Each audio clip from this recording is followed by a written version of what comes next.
Welcome back, everyone, to the Call of Duty U.S. Championships in Orlando, Florida. I am Golden Boy. Yeah. I almost said California, by the way. That's how tired I am. We have Curse New York, Curse Las Vegas, 1-1 in the series. Warhawk Blitz.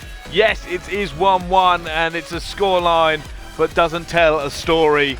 These two teams going head-to-head. In the first game, the domination in Las Vegas looked lost. They were not matching up to New York. However, the man who did not have a good first half, Killer, come into the S&D like a machine. 12-4, he saw that one out.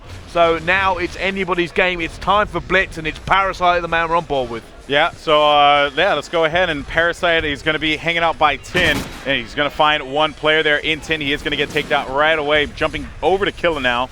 And Blitz is going to be wide open. The goal is going to be wide open for him to make a play happen. He's going to find one player. It's going to get a headshot on BL Fire. Slides right in, makes the cap happen, and that's going to be the first one in the board for Curse Las Vegas. Oh, man, if Killer is going to go off on a respawn, I want to see it as he goes for the knife Nice. as well. This is the Killer we know and love. He's 2-0 with one cap. Not going to go through gate as another point goes in. It looks like Las Vegas have finally woken up, and this might be the end for New York. If they can continue going, Killer picks up another one, but does go down. It's now on board with Miracles. Let's see what he can do pushing forward. Yeah, now Miracles is going to look by 10 and, of course, see a player push forward. Now they need a player off the respawn or someone just hanging back to plug that. And that actually, if I'm correct, is going to be Ricky. So Ricky is by Doc. He's taking care of the right lane. Miracle's job, push up on the left lane. With that said, they ended up losing 2 players. Thus, they kind of got to drop back now because they lost some lane control. So let's see how they're going to be able to respond. Certainly is now Ricky. They're just slowing down a little bit now. The two are ahead. They just don't want to make any mistakes by the look of it. They don't want to really let a point go past them. And they're just being very, very careful with how they're playing. You can actually see them slowing down. Killer could be the one to make a move. You see someone in the corner, but a little bit too late. He gets taken down as we jump on board with Parasite, who's now 1-3. He would not be happy with that scoreline. No, not at all. But, of course, Parasite looking to always improve. And they thought that middle was open. That was actually going to be Burns. But you should have known better, buddy. There should always be someone by the hook. And that's what Parasite did there. He hung out and was able to pick up that kill. Now advancing forward, finding another player over by the wood stairs. By American. Push forward. Gets the assist now. This is it. This is a good run for them. They're pushed up. They have New York turtled inside of their base. This is the opportunity that they're looking for. Smokes have got to go down everywhere at the moment. Does get taken down. They're going to have to keep the pressure on. The problem is there's nobody there. And they lost all 3 in those key positions there, Brycey, so now they have to drop back. I always seem to see more players end up sneaking by than actually manage to just gun their way through. It seems to be that, however, point going through as New York finally get a point on the board. Ricky just floating around at the moment. He's all alone. There's going to be a player to his left that has slipped the net as well. He's going to see him. Ooh. Can he get him before the respawn? Put the fire down. His teammates come back and clean that one up. That's going to be a big stop there because that would have tied up the game, of course. Very early, though, 2 minutes and 20 seconds. And look there. You can see that pressure being applied by Vegas. Shots going down. Ricky gets taken out. Miracles is going to be pushed up. He's going to be in a point position here. Let's see if he can score. Of course, smokes. Got to use those smokes, man. I mean, they come in handy so much. And he finds... Oh, and he gets denied. No. And that is heartbreaking for Miracles. He must have just seen that other player flop down. He had it. He was on it, but he was blocked by a member of the enemy team. Wow. That is frustrating. It's so frustrating. Miracles now trying to put shots down with the Vector. But it was a good heads-up play by New York. Just a brilliant read when you think about it. It's like, you throw down the smoke, yeah, you're probably going to get on it. Let me hop on. And they had 2 angles covered. I got to say, that was a great move. But Miracles now is going to be stuck. Oh, the mantle. I don't think he wanted to do that. The mantle kills, man. And Killa now, he's going to work with Ricky to pick up this kill. It seems like they are going to be able to close him out. There's going to be one player in the mid-street. That will be, I'm not entirely sure from New York, but never mind. Killa shuts Mochilla down, but he does manage to take out Parasite just before that one. Certainly does. Now, Killer is just slowing it down a little bit. He's 7-8. He's not positive, but they are winning. This is a very low-scoring game of Blitz. 12-7. It is, but the kills don't matter on Blitz if you can't get forward. It's so difficult to do anything. I've seen teams could be massively negative on this and still win it if they just can't get it. He's breaking down his defense. It's the critical kills. And the other point you got to make here too is that, of course, slang does come into play, but it's about getting the key kills, right? Yeah. And every single time New York had an opportunity to push up, they just couldn't get it. They couldn't find something to work for them. So it seems like Las Vegas is really going to be thriving off of this opportunity that they had. but I'm trying to take a look and see what's going on. Mochila, he had a Remington, so he was going to try and see if he can win that gun battle. Not going to happen. There is going to be one more member left here for Curse New York. He has to make this kill as he comes around the corner. He does. One more left, but instantly taken down. Not able to. Who is that who's running forward? That's actually going to be Parasite. He needs to make this one. However, look at the spawn. It's not going to go in his favor. One more. He's got to make it. There's two against him. He's not going to happen. Another player there. He's going to have to run in. It's Ricky. He's not going to make it in the last couple of seconds. Challenges anyway. But 2-1 into the second half. What a ridiculously low-scoring game of Blitz this is. Yeah, that's right. And it seems like whenever one team just gets that upper hand right off the respawn, that one player kind of just holds it off for as long as they possibly can, and they're able to stop those attacks. Now we have round number 2 going up the second half. I apologize. The second half here between these two teams. 1-1 in the count. Game 3 swing, like Gandhi said, he feels very confident that whoever takes Game 3 usually ends up winning the series. And right now, Vegas is looking good, but at any point in time, New York can come back. Again, now Ricky just being slow, managed to make a good kill there on the Burns, and they just have to keep playing the way they have. They got to score it too, so it's 3-1. Oh, that was fantastic. If they can just continue up this sort of momentum, not making mistakes, Ricky picks up another one. But New York answers right back, so now it is going to be 3-2.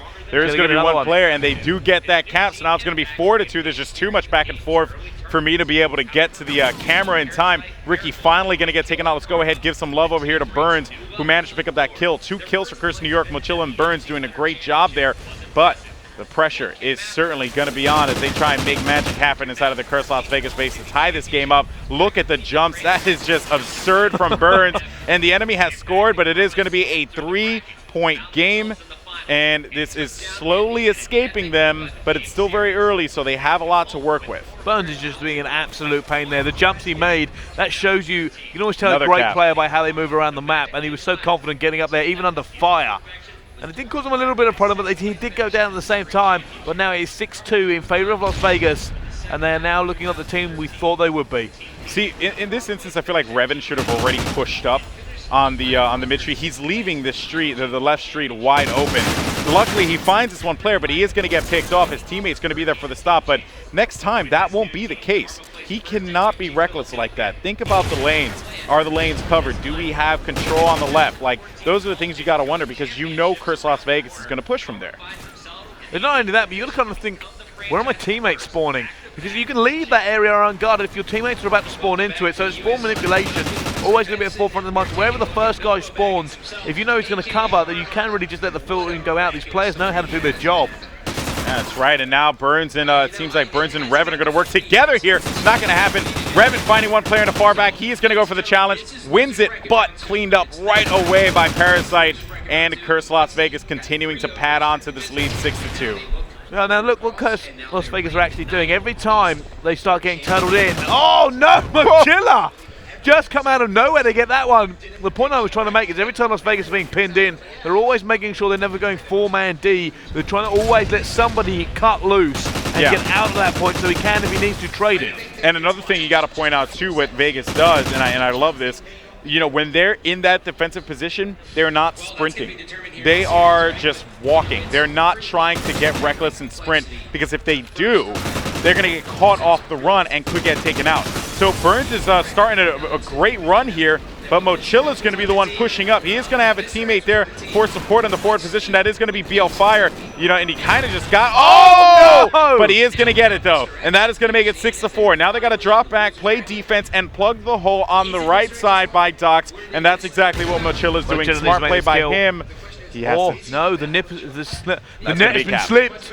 It's going to go against them here, and there will be another capture as Las Vegas lock down their spawn as well. There's another one got past. Who is that who's slipped? Because Mochila goes in, he goes down, and then there is another player slipping by. It's going to be, it's Ricky who's got past. Can he make the one more? Revan desperately putting shots down. He's got teammates spawning in. That was good spawn actually there. They needed that.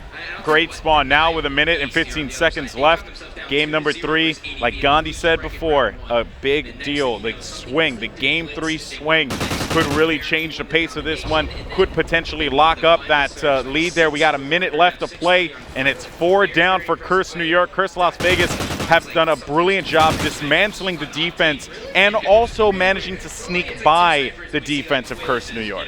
New York have 20 seconds to get one cap, just to leave it mathematically possible for them to get into this. At 31 seconds, it will be impossible for them to do anything else but lose. And it's going to be so close. They have to get a cap in the next 4 seconds. Are they going to be able to do it? Don't think it's looking likely. They cannot do this. They're not going to relay it either. And that is going to be all over, especially with that flag going in as well. It will be Las Vegas who take this one. Yeah, they are going to take game number 2, and although New York is going to continue to try and see if they can cap and, you know, just make the score look respectable, it was still a great game, though, and a very low-scoring game. We went into half 2-1 was the final score into the first half. A lot of caps happened in this half. I mean, you know, hands down. But I would say this much: in the defense of New York, Vegas, they kind of didn't. They were turtling too, right? But they just did a great job. For me, New York just did a great job of like knowing how to turtle, and New York just couldn't figure it out. So I know I said in the defense of New York, but I feel like, you know, a lot of people are going to be like, oh, you know, they kind of choked it, but they really didn't. It was just Vegas just played that one that much better. Interesting fact to note about this: New York, anyway, I've just done the sum for quickly, were completely kill neutral. Really? They were. It's 0.0, well, a 1 point KD ratio. They completely even out, and you can actually see that on your screen now. Burns and Blindfire are the only two who are not neutral on that team. So it does mean because of those differences, they were completely kill neutral. So it was not the slaying that won the game. No, it was the objective work they played. That's right, guys. So now that is going to leave us with Game 4 domination. We saw Cursed New York come out strong in this one. Mochilla was a tank. They ended up winning it by 20 points. Are they going to be able to do that again? If you're a Cursed New York fan or a Cursed Las Vegas fan, now is the time to get in the chat, get crazy, tweet the stream, let everyone know what's going on. Baby. Cursed Family Feud right here, right now. We'll see you guys in a bit.